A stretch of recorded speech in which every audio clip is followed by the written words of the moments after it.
Ok, bien. Buenas tardes, hermanas, hermanos. Sé que no me esperaban hoy día. Estaba nuestro hermano Pablo anunciado hoy, así que lamento a quienes decepcionen por escucharme a mí, pero vamos a dedicar el Evangelio de igual manera. Quiero que me acompañen a abrir sus Biblias si las tienen ahí a mano, o si no, escuchen la lectura en la epístola de Pablo a los Romanos. Vamos a leer la epístola de Pablo a los Romanos, eh, dos versículos en el capítulo 3. Romanos capítulo 3, vamos a leer desde el verso 23 al 24.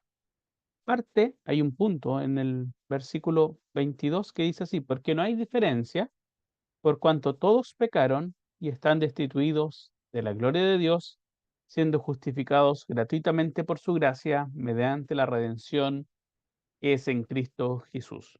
Leo otra vez este versículo por medio del cual vamos a explicar el Evangelio. Dice: porque no hay diferencia, por cuanto todos pecaron y están destituidos de la gloria de Dios, siendo justificados gratuitamente por su gracia mediante la redención que es en Cristo Jesús. Que Dios sea bendiciendo entonces en esta noche la exposición del Evangelio. Y el Evangelio aquí puede ser sintetizado de la siguiente manera en esta porción de Pablo: como una mala noticia, por un lado, y por una muy buena noticia. El contraste que hay entre una noticia que es devastadora, pero al mismo tiempo la promulgación, la expresión de una noticia que es impactantemente alentadora. En este contraste justamente es donde está la gran riqueza, la enorme gracia, la enorme belleza, en fin de cuentas, del Evangelio. ¿Cuál es la mala noticia? Y en general la Biblia es súper honesta, porque a nadie le gusta recibir malas noticias.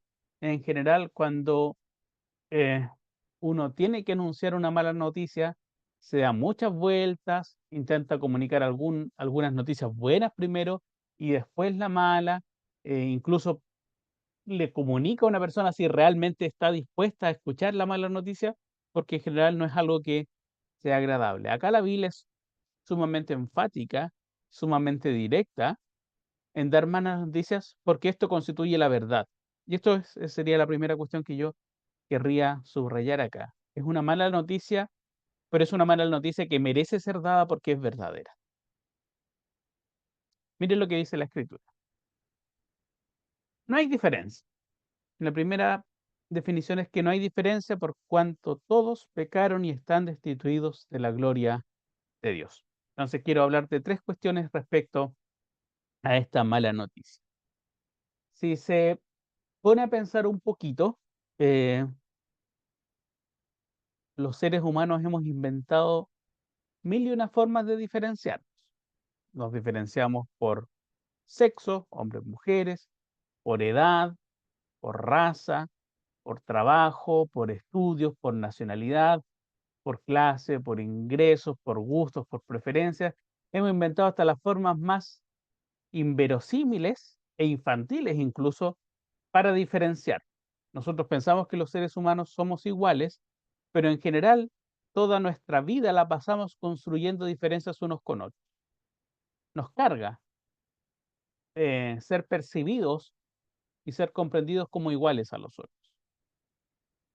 Todo nuestro mundo descansa en esta idea de diferenciarte. Diferenciarte por tu estatus, diferenciarte por tu nacionalidad, diferenciarte por tus estudios, diferenciarte por la ropa con la cual tuviste, por el auto que conduces, incluso por la comida que tú comes o dejas de comer. Todo el mundo está construido en torno a esta serie de diferencias a partir de las cuales las personas construyen su identidad. Pero acá la Biblia dice que hay una cosa en la cual no hay diferencia. Usted puede aducir que no es igual a su vecino o a cualquier, movilizando un montón de diferencias, algunas reales, otras inventadas, otras un poco exageradas, pero la Biblia remarca que en un punto especial de la experiencia humana no hay ninguna diferencia, en lo cual usted y yo y mi vecino, yo y cualquier persona somos absolutamente iguales, tengamos los estudios que tengamos, seamos del país el que tengamos diferencia. Hay una cosa absolutamente una en la cual todos somos iguales. Y esto es lo siguiente: Todos pecaron. Todos desagradamos a Dios con nuestros actos. Todos ofendemos sistemáticamente a Dios con nuestros pensamientos. Todos continuamente en nuestro corazón rechazamos a Dios. Rechazamos los estándares de Dios sistemáticamente. En eso somos todos iguales. Desde la persona más importante, rica y poderosa del mundo hasta la persona más humilde del mundo, mientras alguien viva en la ciudad más importante y cosmopolita del mundo, al villorrio más perdido en el rincón del universo, somos todos iguales por eso. Todos pecamos. Eso es el gran nivelador de la experiencia humana. Hay otro gran nivelador de la experiencia humana que es la muerte. Pero antes de la muerte, el otro gran nivelador de la experiencia humana, frente a los ojos de Dios, sí somos todos iguales en una cosa, en que todos pecamos. La Biblia dice, no hay diferencia. Por más que usted quiera decir, yo soy mucho mejor que ese presidiario que está allá, yo soy mucho mejor que ese delincuente al que conozco, yo soy mucho mejor que el peor de los delincuentes que aparecen en las noticias, claramente yo soy mejor. Frente a los ojos de Dios, no hay diferencia. Todos pecaron. Nosotros inventamos grados, distinciones, ciertos matices, ciertas escalas para ponerme por sobre otro, para intentar maquillar una verdad que es incómoda, pero no por incómoda deja de ser menos verdadera. Lo incómodo es que ante los ojos de Dios no hay ninguna diferencia entre el peor de los criminales y usted. No hay ninguna diferencia entre el más vil de los delincuentes y yo. Ante los ojos de Dios todos pecamos. Todos pecamos. Y eso tiene una consecuencia. Esa consecuencia se describe a continuación en el mismo versículo 23. Por cuanto todos pecaron y por ende, por consecuencia, estamos todos destituidos de la gloria de Dios. Están destituidos de la gloria de Dios. Es una consecuencia sumamente fuerte. Estar destituido, la palabra original tiene que ver con lo siguiente. Hay una serie de requisitos, hay un estándar que se pone que uno debe cumplir y uno no alcanza. Uno no da el ancho. Hay una meta y uno no la alcanza. Hay un nivel al cual uno debe llegar y no alcanza. Siempre está por debajo de la media. Siempre es incapaz de lograr esa medida que Dios pone para estar en su presencia. Esa incapacidad se llama pecado.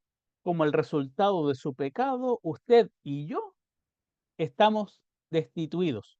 Somos incapaces, no damos el ancho, no calificamos. Por más que nos esforcemos, por más que lo intentes, por más que inventes una forma u otro modo, probablemente capaz que esta sea otra iglesia, otra predicación del evangelio que tú estás asistiendo. Capaz que hayas probado en una y otra religión, en una y otra forma de fe. Por más creativo que te pongas, la Biblia es enfática, por eso es una pésima noticia. No vas a calificar, no das el ancho. No se trata de tu falta de esfuerzos, sino que la incapacidad existencial del ser humano remite en su pecado. La condición del pecado es lo que te deshabilita para estar en la gloria de Dios. Ninguno de nosotros puede acceder a la gloria de Dios por nuestros propios esfuerzos. Eso es lo que está diciendo acá el apóstol Pablo a los romanos. Está la gloria de Dios como la gran meta y todas las religiones, desde la existencia del hombre, prometen caminos, vías, formas de acceder a la gloria de Dios, como etapas. Hace estas cosas, deja de hacer estas cosas, sigue estos métodos, utiliza estos procedimientos y te aseguro que si eres obediente y disciplinado, vas en algún momento a acceder a la presencia de Dios, a la gloria de Dios, al Dios glorioso. Lo que te dice la Biblia, de manera muy breve, pero muy fuerte y muy claro, sin lugar a ninguna duda, sin lugar a ninguna mala interpretación, es que la gloria de Dios es el objetivo y tú estás corto. Tú no das el ancho. Tú estás incapacitado para acceder a la gloria de Dios. Y no eres diferente ni al más religioso de las personas que tú conozcas, ni al peor de los delincuentes. En eso somos todos iguales. No hay diferencia por cuanto todos pecaron y están destituidos de la gloria de Dios. Una muy mala noticia. Ofensiva, tal vez te puede parecer ofensiva, pero el que te ofenda no la vuelve menos cierta. Hay malas noticias que vale la pena escuchar. Y vale la pena escuchar, ¿sabe por qué? Porque el Evangelio, en su sentido, es una buena noticia. Y uno podría decir, pero estás dando una pésima noticia. Todos pecaron, no hay diferencia, por más que me esfuerce, yo no puedo alcanzar a estar en la presencia de Dios. Estoy destituido, fuera de la presencia de Dios. No doy el ancho. ¿Cómo eso puede ser una buena noticia? Es que hay que seguir leyendo. Como estamos fuera de la presencia de Dios, se nos dice lo siguiente: siendo justificados, versículo 24, gratuitamente por su gracia, mediante la redención que es en Cristo Jesús. Hay tres cosas que me gustaría remarcar de esta enorme buena noticia, de este contraste. Hay una terrible noticia que es como un baño de agua fría que deja tus expectativas religiosas totalmente anuladas. En cada uno de nosotros hay un pequeño religioso que cree que se puede ganar el camino al cielo, que cree que haciendo buenas obras y en el cómputo final, mientras más buenas obras haga y éstas superen a las malas obras, me gano el acceso a la presencia de Dios. La mala noticia es que no hay ninguna diferencia. Todos pecaron, todos desagradamos a Dios por las cosas que decimos, por las cosas que hacemos, incluso por las cosas que pensamos. Estamos fuera de la presencia de Dios. Pero esa justicia que nosotros intentamos ejecutar religiosamente, ahora la obtenemos de una manera no religiosa. Fíjese lo que dice acá el versículo 24. Siendo justificados. Súper interesante la forma, la sintaxis en la cual está expresada esta idea en el Evangelio. Siendo justificados es lo siguiente. Por un lado, que la justicia es una acción que nos viene desde fuera. En general, si usted va a una librería, va a tender a pensar, si lee los títulos más de moda, que la realización de su vida, el camino al éxito, está dentro de usted. Sigue tu corazón, cree en ti. Si buscas muy sinceramente y honestamente dentro de ti, puedes adquirir cierta iluminación. La Biblia dice que la justicia nos proviene desde fuera. No hay justicia en nosotros. La justicia es externa. No nos justificamos, sino que somos justificados. No es que nuestra vida sea una expresión innata de justicia que nos viene desde dentro y por lo tanto esa justicia es la coronación de nuestros actos, sino más bien es lo siguiente: usted está fuera de la gloria de Dios a causa de sus pecados y por lo tanto no hay nada que usted pueda hacer salvo aceptar algo que se le imputa desde fuera, algo que le es externo a usted mismo, algo que es externo a mí. Somos justificados. El hecho de que nosotros pasemos de pecadores a personas justas, ese es el gran contraste. Los pecadores están fuera de la presencia de Dios. Las personas justas están en la presencia de Dios, pueden acceder a la presencia de Dios. La diferencia entre uno y otro es que el pecador lo es desde su interior, uno es pecador, y uno no es justo, pero es justificado desde fuera. Esa es la enorme buena noticia. ¿Sabe por qué? Porque no tenemos justicia en nosotros, pero se nos imputa justicia. La justicia es externa. No nos justificamos, sino que somos justificados. Y es una maravillosa noticia porque acá dice lo siguiente: gratuitamente por su gracia. Es como súper redundante. Esa justicia que nosotros anhelamos, porque es la adquisición de esa justicia la que nos permite estar en la presencia de Dios, en la gloria de Dios, se nos ofrece gratuitamente. Hay un viejo aforismo en economía, dice que no hay nada como un café gratis. En general en el mundo no hay nada gratis, no hay favor, parece que todas las cosas tuvieran una doble intención.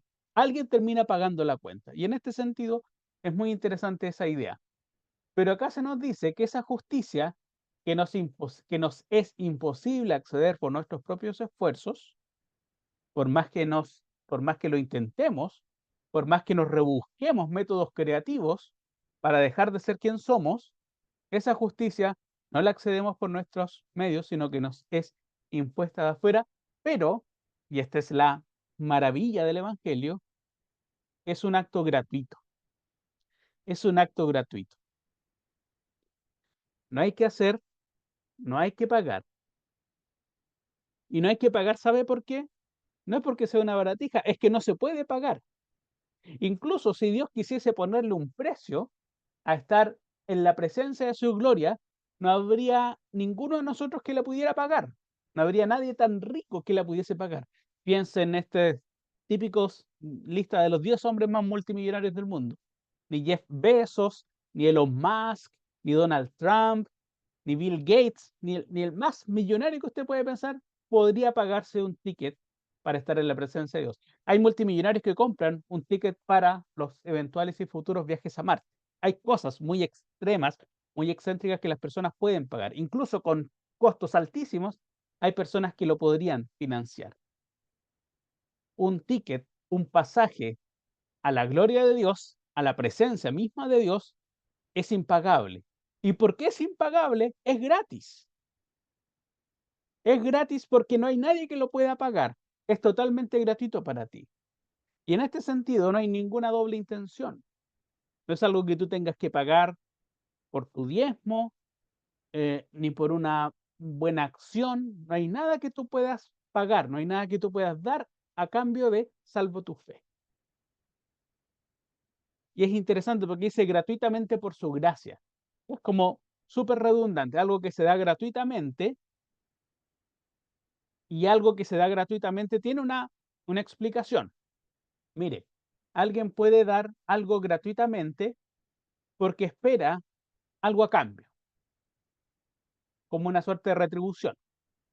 Y por eso nosotros decimos coloquialmente que no hay nada así como un café gratis. Las cosas gratis uno debería mirarlas con sospecha porque sabe que tal vez en el fondo se esconde una doble intención. Algo tiene que ganar la persona a cambio de esta muestra. No, no creo que alguien sea tan generoso. Pero el Evangelio dice que este pasaporte a la presencia de Dios es gratuito porque está movilizado por un atributo de Dios, gratuitamente por su gracia. Y aquí está la explicación. Es gratuito porque es el resultado precisamente o tal vez necesario de la gracia de Dios. La justificación, el ser presentado justo ante los ojos de Dios, a diferencia de lo que afirma la religión, cualquiera que ésta sea, no es el resultado de nuestras acciones.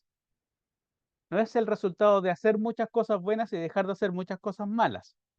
Y por lo tanto vamos a ser hechos justos y nos ganamos de alguna manera la presencia de Dios. El factor que está operando acá no es el merecimiento, sino la gracia. Dios nos da lo que no merecemos. Ninguno de nosotros puede estar en la presencia de Dios. No hay diferencia, todos pecamos, estamos destituidos de la gloria de Dios. Pero sí nos da aquello que no merecemos. Ninguno de nosotros merece estar en la presencia de Dios, porque ninguno de nosotros podría acceder a ello. Estamos destituidos, no calificamos, no damos el ancho, y por lo tanto se nos da aquello que jamás podríamos obtener por nuestros medios. Eso es gracia, esa es la gracia de Dios operando. Esa es la gracia de Dios operando. Dios nos permite estar en su presencia precisamente por su gracia, porque Él nos hace justos. Él nos da aquello que nosotros no podíamos acceder. Esa es la distinción fundamental entre gracia y recompensa, entre premio y regalo, entre merecimiento y gracia. La religión dice, tú te mereces. Si tú haces eso, entonces la consecuencia es que el cielo va a ser tu recompensa. La gracia de Dios te dice, tú estás fuera de la gloria de Dios, pero aún así puedes estar en la gracia, en la gloria de Dios, no por tus merecimientos, porque eres incapaz de obtenerlo, sino por la pura bondad de Dios. por el puro beneplácito. Pablo lo va a decir así en la carta a los Efesios, el beneplácito. A Dios le agrada hacer el bien, eso es beneplácito. Le encanta hacer el bien, le encanta obrar en bien. Y como a Dios le encanta obrar en bien, el acceso a su gloria es el resultado de su gracia. Pero no nos equivoquemos. Mire lo que está diciendo acá el pasaje, terminemos de leer bien el versículo 24. Siendo justificados gratuitamente por su gracia, mediante la redención que es en Cristo Jesús. Y uno puede decir, ¿es cierto entonces que es gratis la salvación? Sí y no. Sí, porque para nosotros es el resultado de la gracia de Dios y por lo tanto es cierto que es gratuito. Nosotros no tenemos que pagar nada, ni hacer nada.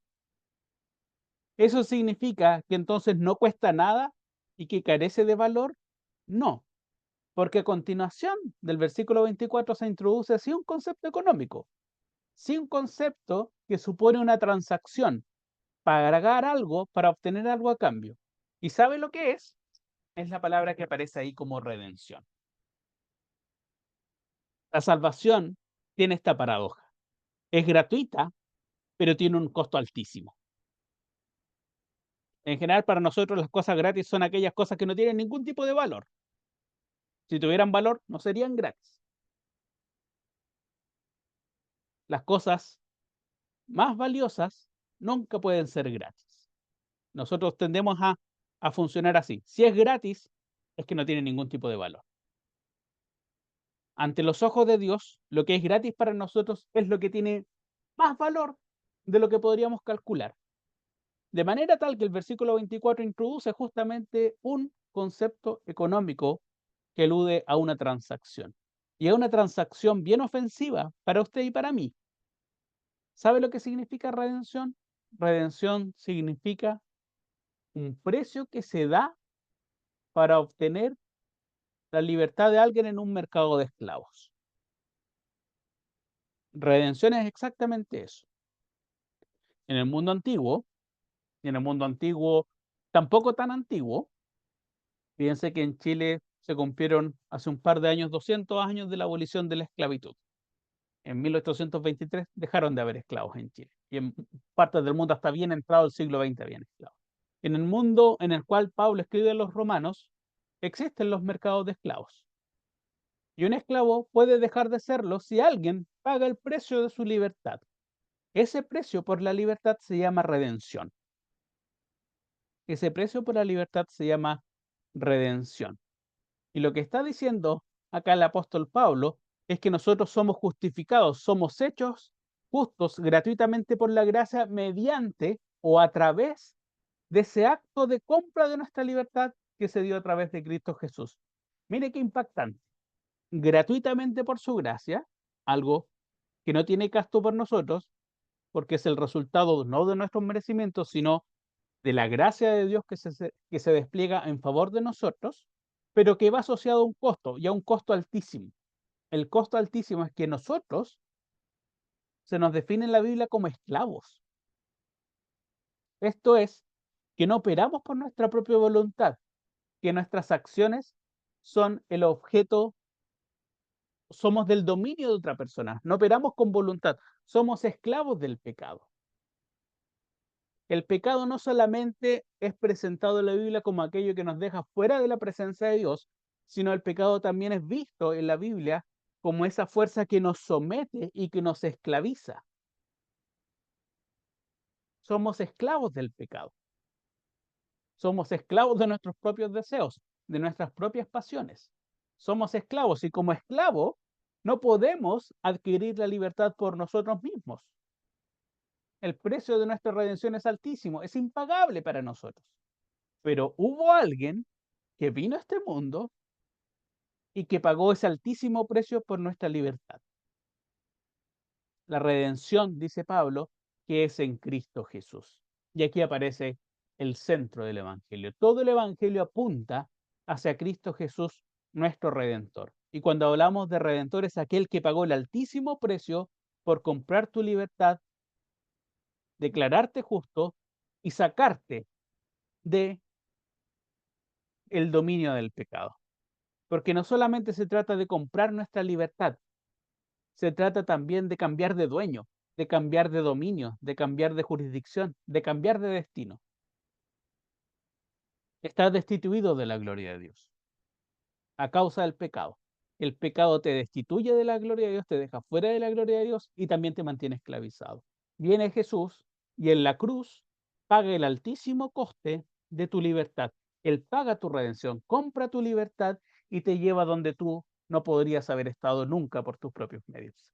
Esa es la enorme y bella y sorprendente buena noticia del Evangelio. Para nosotros es gratis. Al Hijo de Dios le costó todo, le costó su preciosa sangre. El apóstol Pedro va a decir en su epístola, más valiosa que oro o plata, más valiosa que cualquier cosa que nosotros pudiésemos imaginar es la sangre de Cristo que fue derramada generosamente para comprar tu libertad, para comprar mi libertad y cambiarnos, no solamente sacarnos de nuestra condición de esclavos, sino ponernos en un destino al cual ninguno de nosotros podría haber arribado y accedido por nuestros propios esfuerzos.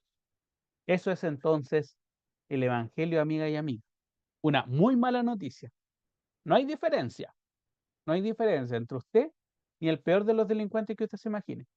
Todos pecamos y por consecuencia, por añadidura, estamos destituidos de la gloria de Dios.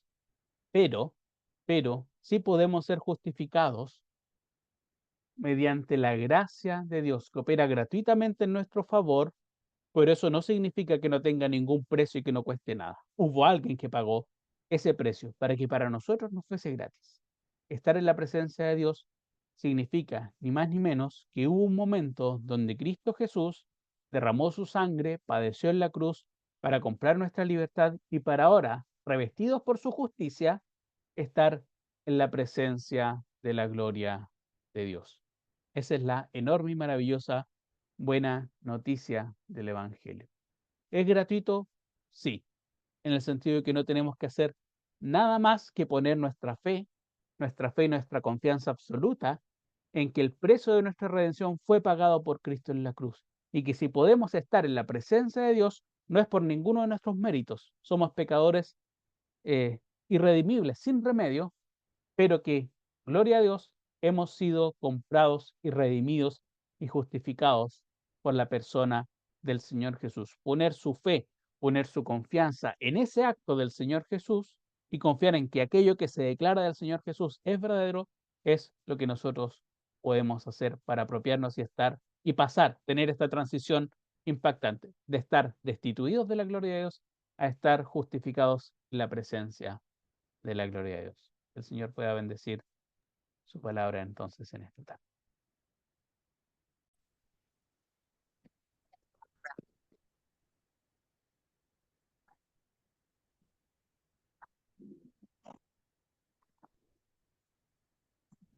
Ya, ahí creo que está bien. Buenas tardes, amigos, hermanos. Damos gracias nuevamente al Señor por darnos la oportunidad de presentar este mensaje glorioso de nuestro Señor. Y para comenzar quiero eh, citar el Salmo, leer el Salmo 24, donde dice, ¿quién subirá al monte de Jehová? ¿Quién estará en su lugar santo?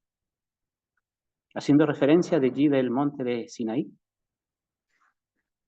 la presencia temible de Dios. Y aquí podemos aplicar claramente quién podrá ir al cielo, quién podrá estar en la presencia de Dios. En la Biblia nos muestra dos lugares. Hay dos destinos para el hombre. Y eso se ve a lo largo de las Escrituras. En Mateo nos dice, en Mateo 7, 13 y 14, dice que hay una puerta que nos lleva a la perdición y una puerta que nos lleva a la salvación. Y esa puerta a la salvación es la presencia de Dios, al cielo. Y en Lucas 16, 23 al 30, ahí vemos más claro estos dos lugares. Un lugar de sufrimiento y un lugar de consuelo, donde hay gozo y delicia. Y el lugar de sufrimiento es el infierno.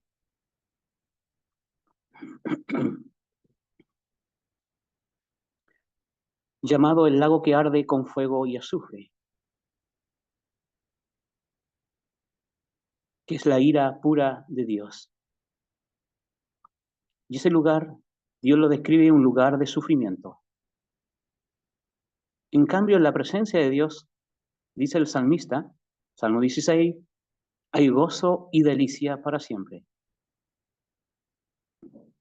Y aquí el salmista hace una pregunta. ¿Quién subirá al monte de Jehová? ¿Quién subirá al cielo? ¿Quién estará en la presencia de Dios? Salmo 24, 3.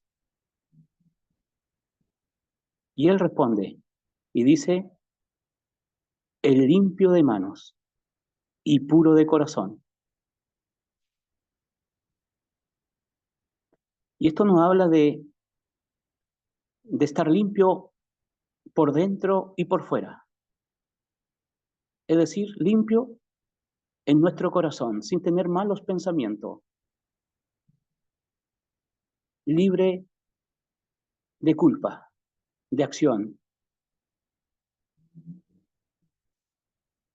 Y esto tiene que ver con nosotros, con el hombre, con usted y conmigo. Y sigue diciendo, el que no ha elevado su alma a cosas vanas, ni ha jurado con engaño.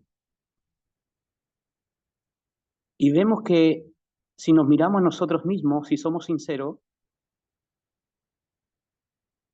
ninguno de nosotros califica para ir al cielo y estar en la presencia de Dios. Y entonces, y si hay solamente dos lugares, nuestro lugar, nuestro destino, es la condenación. Nosotros estamos descalificados para ir al cielo. Ninguno de nosotros califica. Dios ha dado una ley. Y aquí tenemos el resumen de la ley. Cuando dice el limpio de mano, el puro de corazón, está hablando, podemos decir, hacia el prójimo, hacia nosotros, dañar al prójimo. Y cuando dice que elevar su alma a cosas vanas, está hablando acerca de Dios, siempre cuando se refiere a cosas vanas, está hablando de idolatría y ha jurado con engaño. Y el primer mandamiento que se resume es amar a Dios con todo el corazón y con toda la fuerza, con toda la mente, con toda el alma, y a mi prójimo como a mí mismo. Ese es el mandamiento. Es verdad que Dios ha dado muchos mandamientos a su pueblo Israel, más de 600 leyes, que se dividen en las leyes ceremoniales, la ley civil y la ley moral. Para nosotros está vigente esa ley moral, los 10 mandamientos. Y eso es para todo. Y Dios dice que el que vive es aquel que cumple la ley. El que haga estas cosas vivirá por ella. ¿Puede ir al cielo la persona? Sí, guardando la ley. Pero dice, si quebrantamos un punto, se hace culpable de todo. Eso dice Santiago 2:10. Es decir, ninguno de nosotros califica, porque nosotros hemos quebrantado la ley. No solo un punto, la hemos quebrantado completamente. Y Dios exige obediencia absoluta, por lo que Él es Dios santo, Dios justo. La ley debe ser honrada en cada punto, en cada jota. No vale de nada guardar el 99% de la ley, porque Dios exige la perfección, porque Él es perfecto y hizo al hombre perfecto, y Él no se contenta con nada que esté por debajo de la perfección.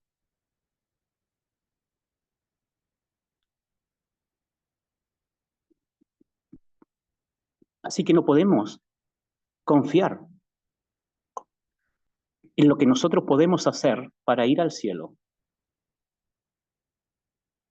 Y Dios quiere que nosotros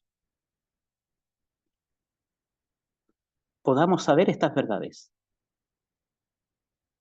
El libro de Gálatas 3:10 dice, los que dependen de la obra de la ley están bajo maldición.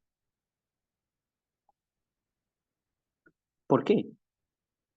Porque nosotros hemos quebrantado la ley. Dios dio una ley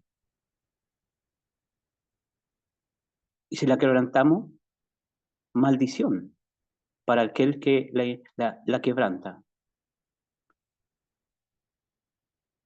Usted y yo la hemos quebrantado. Así que tenemos que despojarnos de la idea que podemos ganar el favor de Dios con nuestra supuesta perfección. Así que Dios dice que ningún hombre se justificará delante de Él por la ley, ningún ser humano. Romanos 3:20. Porque nosotros la hemos quebrantado la ley. Así que no importa lo bueno que seamos, lo amable que seamos, lo benefactor del mundo. Dios no pide esas cosas de nosotros. Dios dice, guarda mi ley y vivirás. Así que podemos sacar toda nuestra filantropía, todo nuestro amor por la humanidad y la ponemos a la luz del escrutinio de Dios. ¿Y qué es?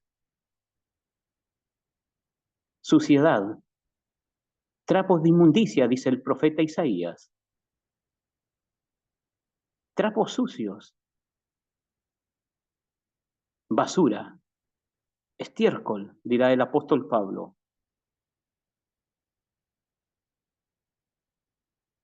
Porque nosotros hemos quebrantado la ley de Dios.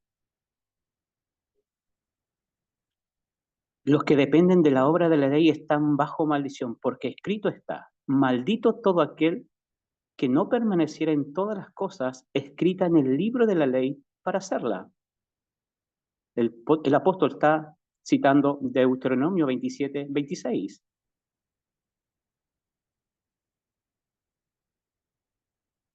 Y nosotros hemos quebrantado la ley.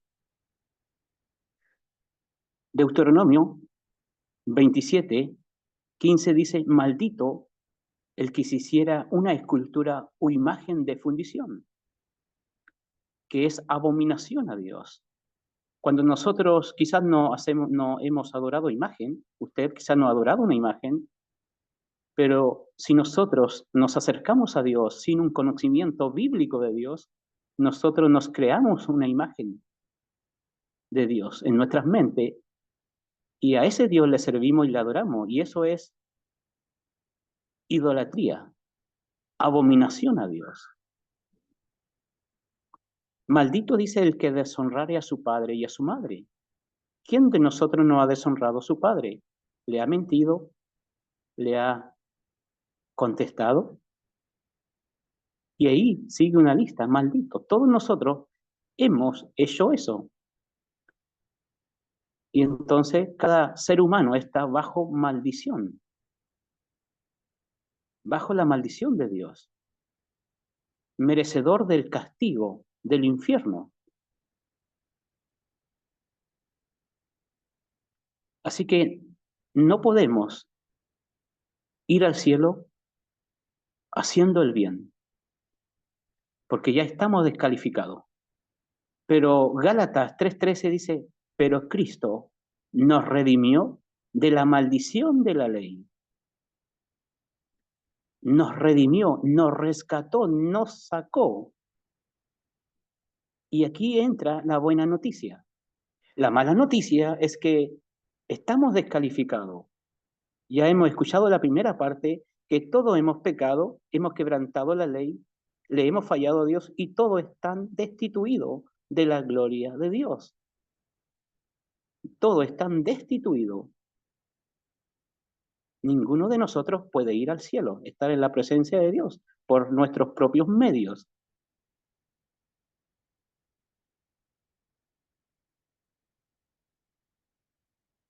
Pero Cristo dice, nos redimió, nos rescató de la maldición de la ley. El amor de Dios se muestra dándonos a su Hijo. De tal manera amó Dios al mundo que ha dado a su Hijo unigénito. Y en el cumplimiento del tiempo, dice Pablo a los Gálatas 4:4, Dios envía a su Hijo, nacido de mujer y nacido bajo la ley. ¿Para qué? Para rescatarnos de esta maldición, para rescatarnos de la maldición de la ley. Y el texto sigue diciendo, haciéndose él maldición. O sea, ¿de qué manera me rescata de la maldición? Haciéndose él maldición. Él se colocó bajo la maldición. Nosotros hemos quebrantado la ley. Nosotros éramos, el creyente puede decir, éramos idólatras. Nacimos una imagen de Dios y estábamos bajo maldición. Y Cristo, al tomar esta maldición, Él allí en la cruz del Calvario, en el madero, Él fue maldito como un idólatra. Él allí en la cruz fue maldito como alguien que deshonró a su padre y a su madre. Él no tiene mancha, Él es sin pecado. Pero allí en la cruz del Calvario fue maldito por causa nuestra, por causa de nosotros. Porque allí en la cruz Él toma nuestro lugar. Y sigue diciendo allí en Deuteronomio 27, del 15 en adelante, maldito aquel que hiciere errar al ciego. Es decir, Cristo fue maldito como alguien que estafa a los débiles. Maldito aquellos que corren el dintel de su prójimo. Es decir, el Cristo fue maldito como alguien que roba tierras, como un ladrón. Y así usted puede seguir leyendo, y Él llevó toda esta maldición que debía caer sobre nosotros. Él fue maldito. Cristo nos redimió de la maldición de la ley. Ser maldito, estar separado por Dios para ser castigado con toda su ira, llevar todo el peso de su ira. Y esa ira no es la ira como la ira de un ser humano. La ira del ser humano va la soberbia, va el orgullo, pero la ira de Dios es una ira santa, es una ira justa, es una ira pura, es la ira de Dios. Nosotros no podemos describir esa ira. Lo único que la Biblia nos enseña que su ira, la ira de Dios, seca los mares, hace que la tierra tiemble, que las rocas se derritan, que los hombres se metan en las cuevas para esconderse de la ira de Dios. Pero no hay refugio para la ira de Dios en este mundo. La ira de Dios hace que el mundo sea sepultado en un diluvio. El profeta Jeremías, 51, verso 45, dice, salvar cada uno, esto es individual, salvar cada uno su vida de la ira de Jehová. Salvar cada uno su vida de la ira de Dios. ¿Y cómo podemos salvar nuestras vidas de la ira de Dios? Creyendo en Jesucristo, creyendo en su persona,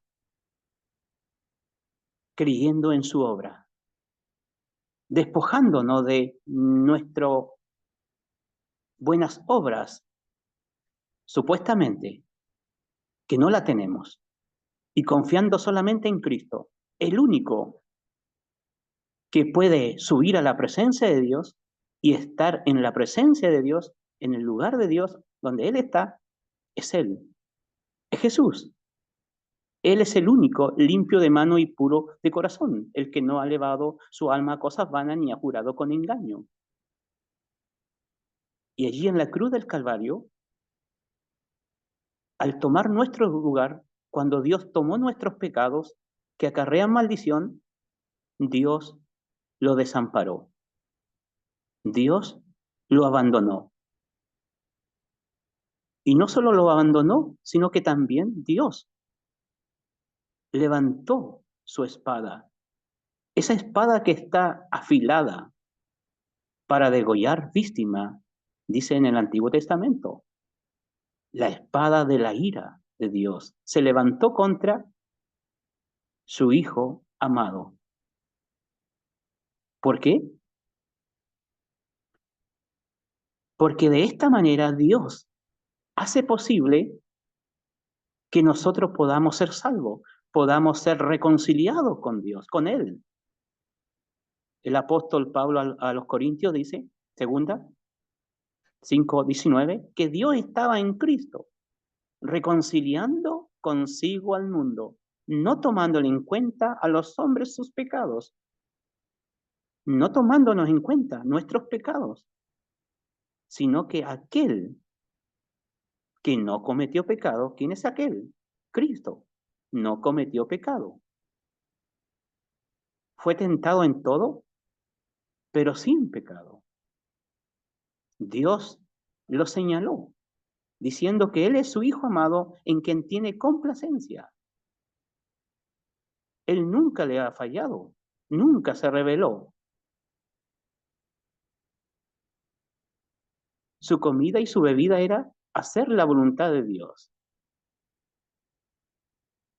Y Pablo dice a los filipenses, y fue obediente hasta la muerte y muerte de cruz. No se desvió ni un milímetro de la ley de Dios. El que no cometió pecado, por nosotros, Dios lo hizo pecado. Dios lo trató como si él hubiese pecado. Cristo de esa manera nos redime, nos rescata de la maldición que estaba sobre nosotros por haber quebrantado la ley. Nosotros los creyentes podemos decir, Cristo me rescató. Ya no estoy bajo la maldición de Dios.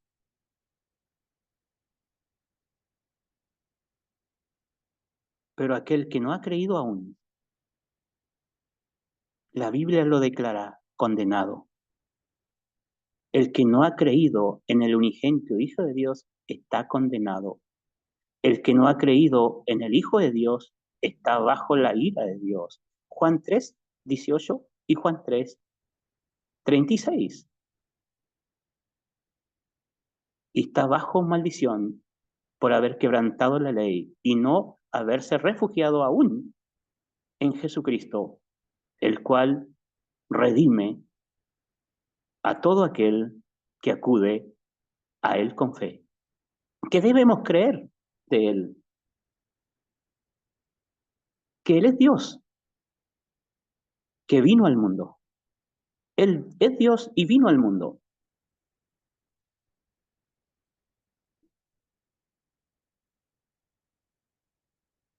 Y al venir al mundo, se hace hombre. Toma una naturaleza humana sin dejar de ser Dios. ¿Y dónde comienza esto? Este es un gran misterio en el vientre de María. Mateo y Lucas nos explica esto. Por el poder del Espíritu Santo, el cual vino, y el poder del Altísimo la cubre con su sombra, y dice que el santo ser es engendrado por el Espíritu Santo de Dios. Y ahí comienza este gran misterio, la humanidad de Cristo. Esta naturaleza humana se incorpora a la naturaleza divina, o Él incorpora a su naturaleza divina la naturaleza humana, y llega a ser Dios hombre, totalmente hombre y totalmente Dios, tan Dios como el Padre, tan hombre como nosotros, espíritu de hombre, alma de hombre y cuerpo de hombre, pero en Él habita toda la plenitud de Dios. Y luego nace en Belén y nace como un niño. Dice Isaías, un niño no es nacido, pero era el Hijo de Dios, dice Isaías, que se nos ha sido dado, el Hijo de Dios. Y Él vino para redimirnos. El bebé de Belén es el Hijo de Dios, es el eterno Hijo de Dios. Y Él vivió a la perfección la ley de Dios. Él la cumple en su totalidad, cada tilde y cada jota. Y allí en la cruz, el Hijo de Dios toma nuestro lugar, toma el lugar nuestro y muere por nosotros, muere en el lugar nuestro, pagando esa sentencia de muerte. Porque la paga del pecado es muerte, nosotros debemos morir, pero Él cancela esta deuda con su muerte y dice, consumado es, todo está cancelado. Y Él muere, entrega su vida y luego es sepultado y resucita al tercer día de entre los muertos. Está con los suyos durante 40 días. Después Él regresa, va al cielo. Él sube al cielo. Ningún hombre ha subido al cielo hasta ese momento. El mismo Señor dijo a Nicodemo, nadie subió al cielo, sino el Hijo del Hombre. Solo Él estaba en el cielo, descendió. Y en el vientre de María toma esta naturaleza humana. Y ahora regresa diferente. Regresa con un cuerpo humano, con naturaleza humana. Y por primera vez en los cielos llega un hombre.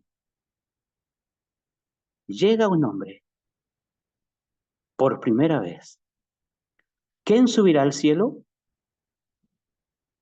¿Quién subirá? ¿Quién estará en el lugar de Dios, en la presencia de Dios? El limpio de mano y puro de corazón. Ninguno de nosotros, pero hay un hombre. Hay un hombre que subió al cielo y está allí. Y el Salmo 24:7 dice que cuando él llega, la puerta del cielo está cerrada. Está cerrada. Y entonces él grita a estas puertas del cielo. Y la idea, el texto da la idea que no son puertas físicas, sino que son seres angelicales, porque dice, alzao, oh puertas vuestras cabezas, alzao vosotras puertas eternas, y entrará el Rey de Gloria. Y entonces alguien pregunta, ¿quién es este Rey de Gloria?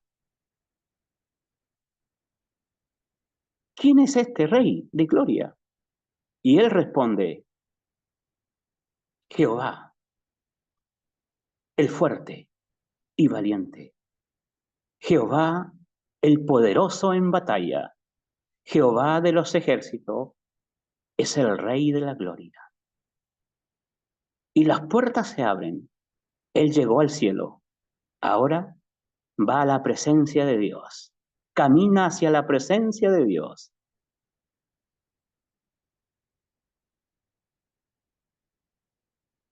El escritor a los hebreos dice que Jesucristo dice, me preparaste cuerpo. Y aquí estoy, oh Dios, para hacer tu voluntad, como en el rollo del libro está escrito de mí. Él hizo la voluntad de Dios. Ahora él llega al cielo, limpio de mano y puro de corazón. No elevó su alma a cosas vanas, ni juró con engaño. Ahí está él. ¿Y qué hace Dios? Dios dice Hebreo, puede leer 1, 8, 9 y 10.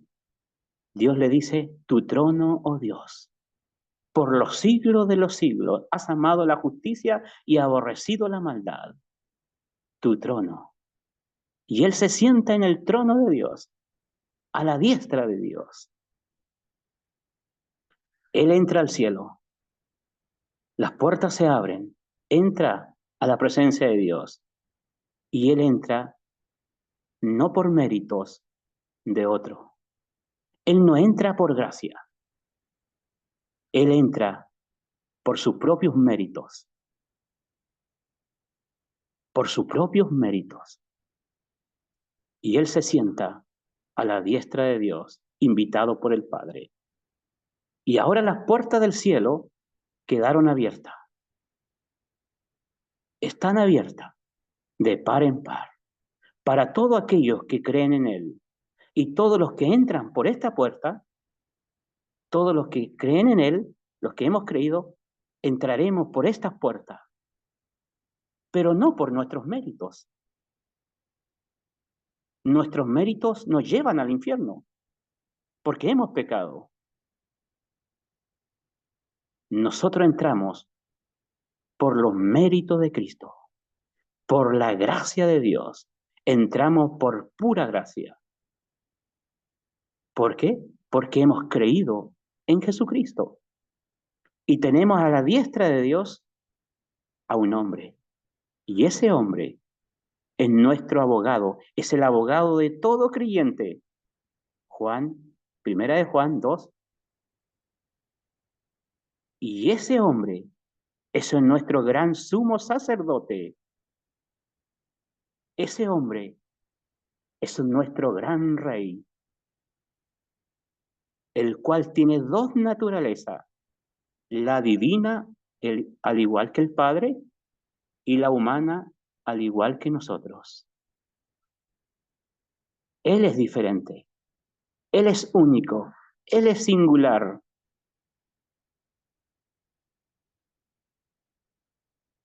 Dios nos ofrece salvación a través de su Hijo amado. Si nosotros rechazamos a su Hijo, somos objeto de su ira. Si nosotros creemos en Él, somos objeto de su amor, de su misericordia y gracia. Usted decide. El que cree en el Hijo no es condenado. Y el que no cree en el Hijo ya ha sido condenado, porque no ha creído en el unigénito Hijo de Dios.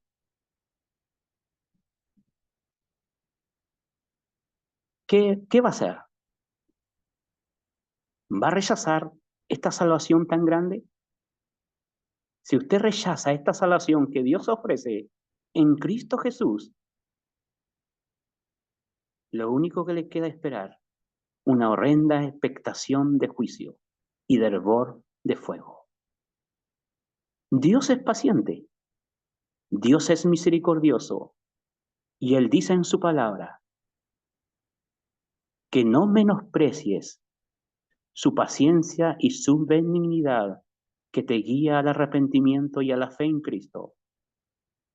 Porque la ira de Dios está sobre ti en estos momentos. El que no cree en el Hijo, la ira de Dios está sobre esa persona que no ha creído aún en Jesucristo.